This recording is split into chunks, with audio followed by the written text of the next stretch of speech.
Okay, so here we are. Breakfast this morning was excellent. I mean, so, one of the things I remember saying to you was, you're one of the most interesting guys that I know. Right. And I also think that, that's measured on how late you make me at the office. So at the dental office, there are a certain number of patients that get me behind. Right. As I'm going between patients, we see about like 20 to 30 people a day. Right. When you're in the schedule, everyone takes notice, and I certainly hear about it from Mandy. Brace themselves, right? Yeah, right. I've been told that. I remember. I actually remember when I met you. It was, I think, 11 years ago. Okay. Might have been 12. It was very near when you started. Mm-hmm. And I came in and I'm like, wow, this guy is sharp. He's into technology and stuff like that. And then, of course, you did my teeth. Mm-hmm. And with what I do in my career with real estate, I'm dealing with people all the time. Mm-hmm. And I never really paid attention to how visible and what type of an impression your smile makes on people. I grew up smiling all my life. I've never been accused of not being fun to be around because I've always been a people person. I just enjoy people. Yeah. And all of that. But I will say that the journey and then we'd get to talking and pretty soon people are knocking on the door and I'm like, oh no, I'm that guy. Yeah. That's getting you in trouble. So yeah. Well, it's always been a pleasure. One of the things that is one of the gifts of being a dentist is that I get to have so many relationships, so many, one-on-ones with patients. So over the years, I look back and I'm like, okay, who were my favorites? Oh. So you are my very first choice for this. Amazing. This is the, I know. And this is the first patient I chose was you. Mostly because of how much I've learned from you, I heard something about wisdom and knowledge. And so I always got a lot of wisdom from you. They say that knowledge is knowing that a tomato is a fruit, but wisdom is knowing not to put it in a fruit salad. Right. No and you've always given me wisdom throughout the years. And so that's, I think, why you've made me so late is because I've stuck around. I'm like, okay, I'm going to figure out something from Joel. Also, one of the things that I admire about you is that your ability to enjoy the moment is above average. You always seem to be enjoying our conversations. Right. That's something you've probably cultivated throughout the years. I'm sure that doesn't come naturally to everyone. It certainly isn't something that comes naturally to me. Also, you remind me of some people in my family that I love. And so that's why our relationship has been a connection there. Yeah, exactly. So it's always been so natural for me. So anyway, thanks for being here and thanks for starting me off on this journey. I don't know where it's going to lead. Sure. We're probably going to talk a lot about life and some of the experiences you've had, and some of the input and some of the lessons that I draw from that. One of the things that you said this morning to me that was fascinating is that healthcare in your house in Ireland. So you've become a resident of Ireland, being a homeowner, and I'm not sure if that's the official designation. It's close. Okay, so I've never had a chance to talk to you about that, know, and to come back and say, how did that whole thing start? I remember you said, I think your son moved there. Yeah, Reese. Okay, and after he moved there, was that something that started you thinking about it? Yeah, that was interesting. So Reese, well, first of all, before we get into Reese, thank you for your kind words, by the way. I've never really considered myself interesting. Yeah. Other than what I do know is I find people interesting. So there's a sincerity about my vibe when I'm around with people. And I think I've learned how to become a really good listener. Yep. And as a result of hearing people, I can talk to them. And when people know they have a voice and they're being heard, they will engage. Yes. And I don't know, we have so many devices that allow us to communicate. Exactly. That sometimes we just forget to talk. Right. Hey, how's it going? Or to respond sometimes if it's not going well, just be sincere enough to say, man, that sucks. And just acknowledge that you've been seen or heard or whatever. That's exactly right. But so the Ireland thing, that has started a new phase in our life. And my wife, Andrea, we call it Andrea Andy. So backstory there, Andy and I started dating when I was 15 years old. So that would be 47 years ago. 47 years. Yeah, can you believe it? And we're high school sweethearts, dated for 10 years and then got married. So we are now on our 37th year together. Amazing. And so as a result, we have developed a lifestyle, and we have photos. Like initially it was just snap photos with Kodak cameras with little ice cube flashes on them, right? Yeah. So in our journey, if you took a look at our lifestyle, we have hundreds of thousands of photos of things we've done, all different phases. And the one thing that we realized as time goes on, our phases are in decades. Yep. So we literally define our lifestyle by phases. Yep. When we met, we were thick into building our real estate company. Right. That was the build it phase. Yep. So everything about our lifestyle then was very similar to what you're doing and experiencing now. You're growing your business, and you're doing everything you can to keep everyone satisfied and together, and have your inventory. And with you, it's patients, employees, inventory, all that stuff. So in our 50s is when things changed. So I was about, I don't know how old you are. I'm 49. 49. Okay. So this will be timely for you. Yeah. So right when you started your 50s? In our 50s. Yep. Yeah. At age 49, Andy was 50. We were in La Conner. There was a restaurant there called Seeds. Yep. And we were sitting talking about what are we doing? What is all this about? Yeah. We have income, we have employees, we have a lifestyle, we have a home, we're doing all of this, but is that really what we're doing? Why are we doing this? We started asking the question. Yeah. So when Andy turned 50, she's a year older than I am. When she turned 50, we're having dinner and we got a brown napkin out. Now in college, we had a napkin. Okay. And when we were dating in high school, we made a list of the things we wanted to do together in our life. So at 50, to go back and revisit, have we done that? Did we do what we got together to do? We realized that, what we have and what you see is not an accident. It was a planned event and chaos getting there, right? Yeah. So at 50, we decided, here's what we want to do. We want to do two things that are important. Our parents are getting older. Yeah. So we want to build a lifestyle that we can go do everything we can while they're still healthy, knowing that down the road, you were mentioning this about healthcare, that as we get older, the real cost of healthcare gets higher at this level, the finishing run type thing. And so we decided what we wanted to do. We were at that stage now where a lot of our friends' parents were starting to get older, having strokes, heart replacements, body part replacements, all this stuff, mobility issues. Right. And it was more necessary for the children to be involved in their lifestyle. So we decided we better start focusing on this next phase so that we can step into our phase of availability, right? So in our 50s, we rewrote our list of what do we want to do in the next 15 years. Right. And we wrote it down, and it's really kind of funny. We still have the napkin. That's what I was wondering. And we are crossing things off that list. But the other thing we wanted to do, seriously, is have our children going, now where the hell are they? Right. Nice. So we wanted to be able to Get send lost, a postcard from somebody that they're getting in the mail. And we wanted to do that in our 50s so that we wouldn't resent it if we waited till retirement, or kind of the phase we're in now, semi-retiring, where all of a sudden the need to be available could rob us right.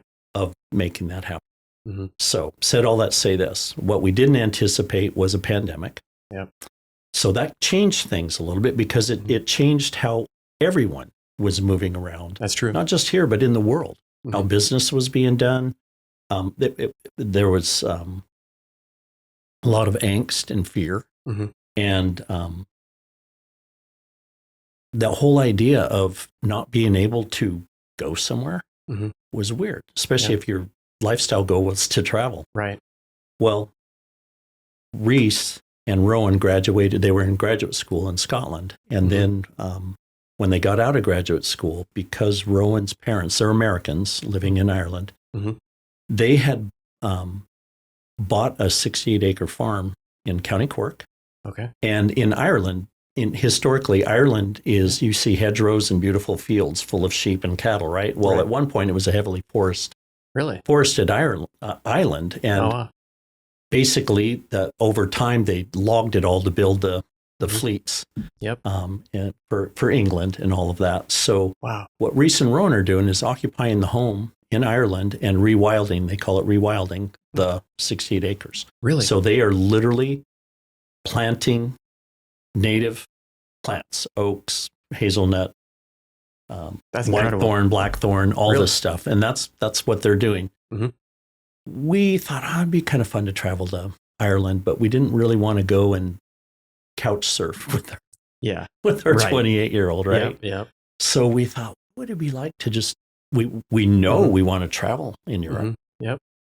So what's it like to fly from Ireland? Maybe we should get a place there and hub out of that so that we can go for a longer period of time. And your real estate company allowed you to just be comfortable with okay, what's the real estate like in Ireland, right? Exactly. Because, and then the other thing that's made that easy is technology.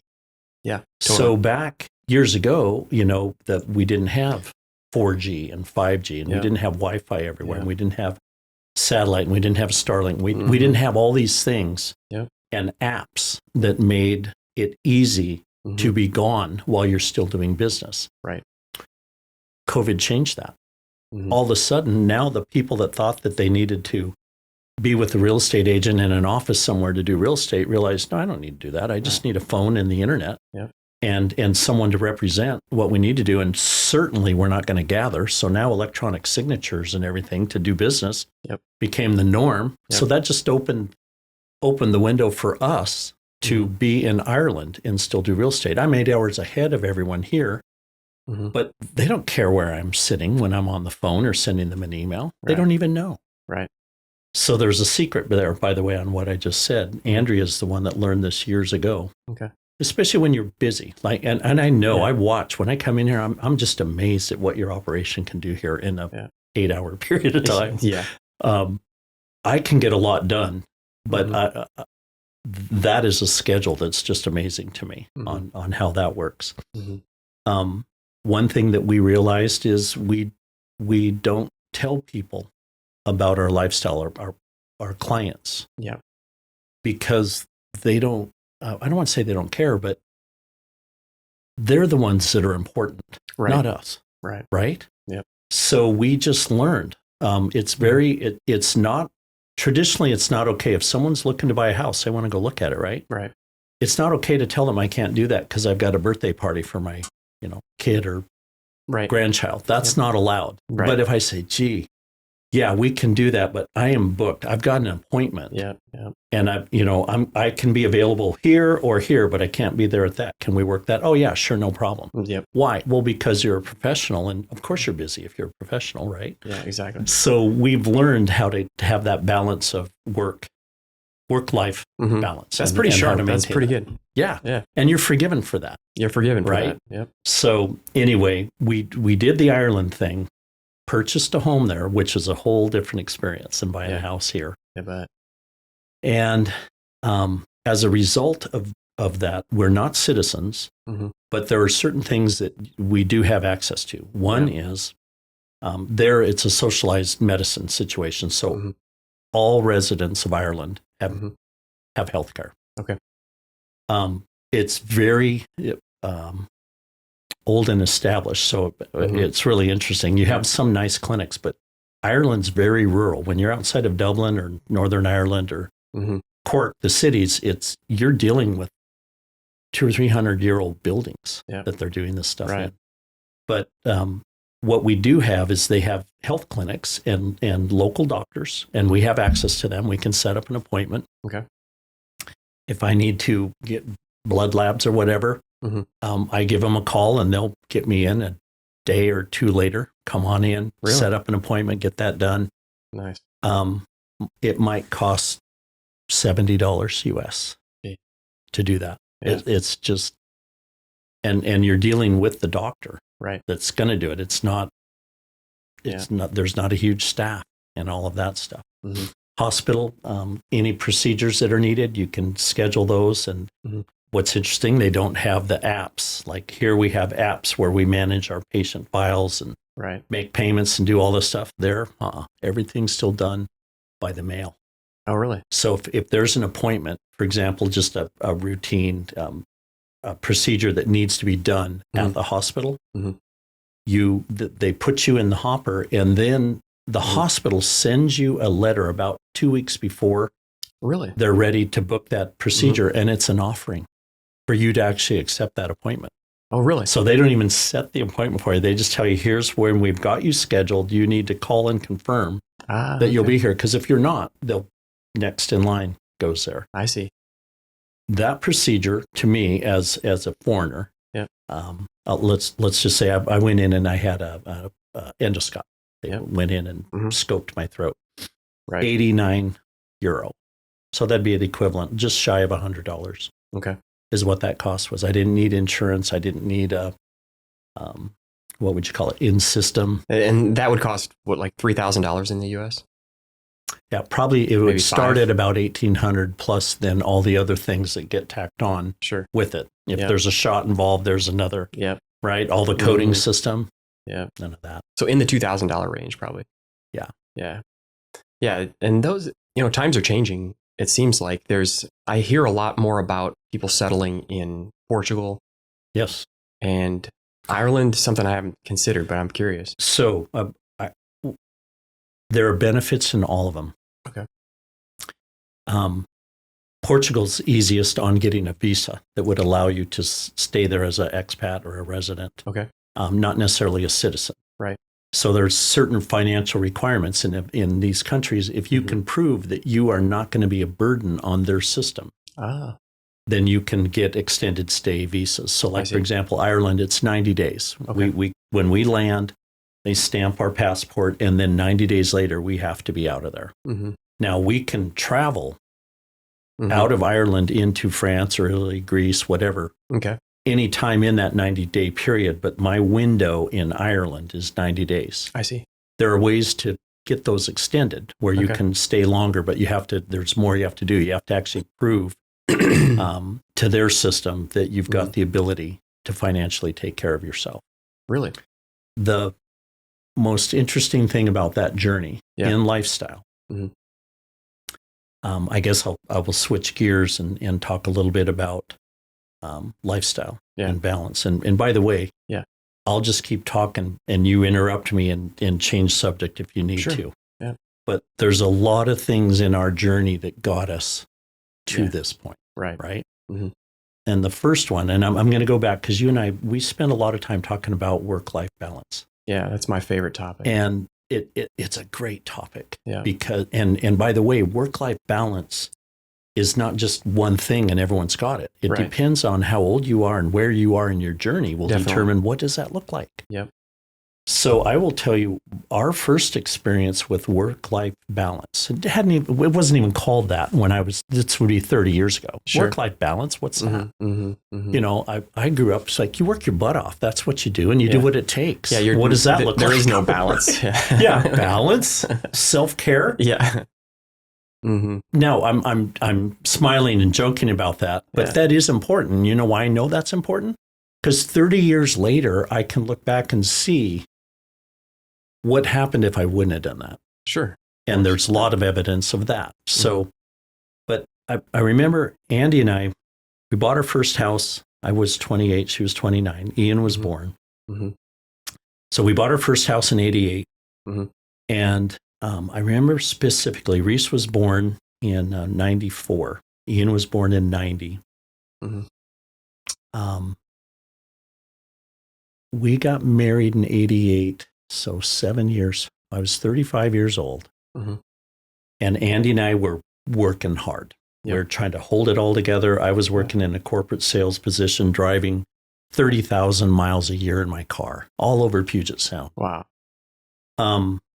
Paid a salary plus a commission. Okay. Yep. So I had a guaranteed income, but with the commission and the sales, it was in advertising and in the apartment industry, I had a big client base that I had to service and all this and that. And so back then there wasn't a 40-hour work week. Like, who does that? Right. Right? Yeah. 65 hours a week would be the expectation at our income level. Yeah. And then really that was what you worked. And then you'd go home and think about it all night. So, it was 80, 85 hour a week. Yeah. And then you fit the rest of everything in on top of that. Mm-hmm. So stress was an understatement. Yeah. And I'm sitting in traffic and wound tight when I would get home. Mm-hmm. And then, we've got 2 young children that also are excited to see their parents and trying to work all that out. And what I'm going to tell you next is it's personal, but it's a key moment in the journey that's really helped us. And that was about, I think I was 35. So Andy was probably 36. And we were just at each other. We weren't fighting. We weren't angry. There was not separation or divorce type, but we just weren't right. We weren't connecting, and we were sniping at each other and just testy, I guess. Mm-hmm. And we stopped in the middle of just a pathetic argument over something that I don't even remember. That's how big of a deal that was. Right. But the pattern was tense. It was just, everything was tense, angry and wound a little tight. And we realized, the whole world has plenty of things that it will do to get after us. Yep. We got plenty of things that'll take us down. Yep. The one thing that we should do and can do is just be kind to each other. Yep. So we literally made an agreement to just be kind to each other. Right. We didn't make an agreement to change. We didn't make an agreement to stop being testy or whatever. It was just be nice, because the rest of the world isn't. Yep. That's beautiful. And life has its way of trying to rip you apart. Yeah. And will. Right. And what does that look like? Well, it looks like too much debt. Mm-hmm. So we're climbing our careers and using credit cards to supplement income that we didn't have, trying to stay ahead of the game there. Mm-hmm. So now all of a sudden we're sitting in traffic. It sucks. We don't have enough money to pay all our bills all the time. Right. So now you're a bookkeeper in a juggling process and navigating all that. That's still pretty common. I can look back over everyone's life and kind of see where they're at in the phase. Yeah. But the making the decision to be kind to each other. Yeah. Some of our family thinks we joke about it. We've been together so long that I will say in the beginning it was Joel and Andy, and it really was. I was a sophomore in high school. Right. And it's still Joel and Andy. Yeah. Cool. And I was actually talking with Andrew, I was out of town and just got back, and Andy was sharing with me a little angst. And right now we're in a political climate that's changing. And it's different. There's all kinds of stuff going on, and it's putting people in a position to start asking questions and seeing things maybe they hadn't thought about.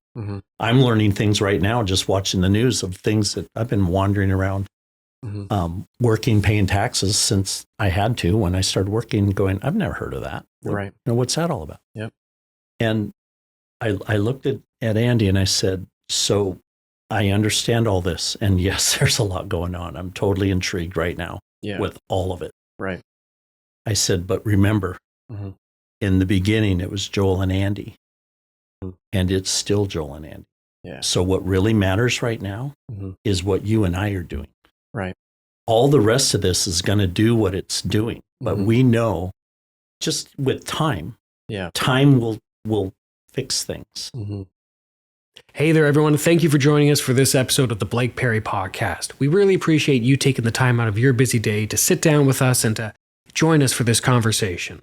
The conversation's not over, though. Come back next week and Dr. Blake Perry will continue his conversation with Joel Semanko as they continue to break down some of life's hardest lessons that they've had to learn the hard way. So thank you for tuning in. We look forward to having you back again. And until then, be well.